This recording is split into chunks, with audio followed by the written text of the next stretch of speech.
Welcome to Health Focus Today, where we tackle some of the most debated topics in healthcare and the economy. Tonight's question: how can accessible healthcare affect the labor force and therefore the economy? Stick around, because this might just change the way you think about work, wages, and wellness. Accessible healthcare. What does that mean? In simple terms, it's healthcare that's affordable and available to everyone, regardless of income. Sounds ideal, right? But let's dig a little deeper. Here's a staggering fact. Over 23 million adults in the United States go uninsured.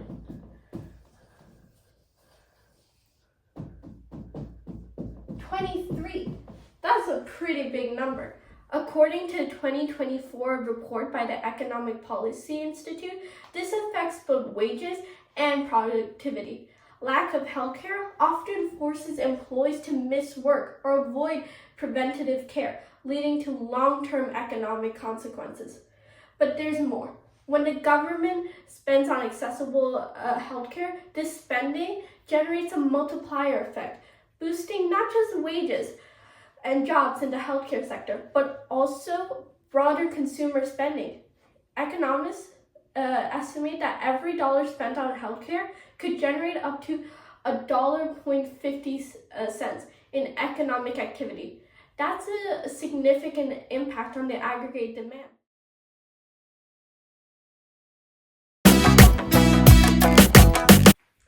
Okay, imagine this. You're working 9 to 5 and then suddenly you get injured. Without accessible healthcare, there's so many massive medical bills and you can never cover them up. Even if you do, you might lose your job. Would you be sticking with a job that doesn't provide coverage? I wouldn't, and a lot of people feel the same way.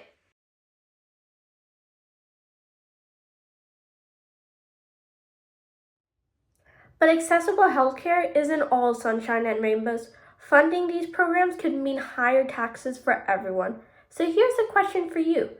Would you pay more to ensure everyone gets access to healthcare? Globally, there are 4 major healthcare models. Let's break them down. The beverage model, used in the UK and funded by taxes. It's free at the point of care, but often criticized for long wait times. Then there's the Bismarck model, common in Germany. This blends public and private funds, offering more choices but adding complexity. Then there's the National Health Insurance model. Founded in Canada, healthcare is free at the point of care, but funding can be a challenge. Then there's the out-of-pocket model, common in countries like India. While efficient for the wealthy, it's unaffordable for most. Here's a fun fact. Germany's Bismarck model balances public and private care. It's efficient and fosters innovation, but could it work in the US? Critics argue that universal healthcare stifles innovation. According to Fraser Institute 2024, in Canada, elective procedures like joint replacements have a median wait of 6 months. However, Germany tackles this by allowing private insurance options alongside universal care, reducing strain on public systems. Some also worry about inflation due to government spending. According to the Phillips curve, increased demand for healthcare services could initially drive prices up, but over time, healthier workers mean higher productivity and lower unemployment, mitigating inflationary pressures. So what does this mean for the labor force? Accessible healthcare could boost job security, reduce stress, and even raise wages. But here's the flip side: higher taxes and potential inefficiencies in the system.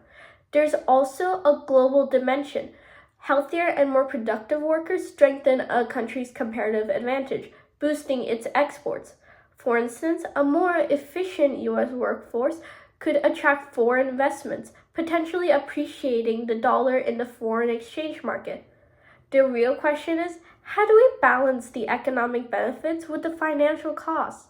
That's a debate worth having. Thanks for joining me, Shreya, on Health Focus today. What kind of healthcare system do you think that would work best for the U.S.?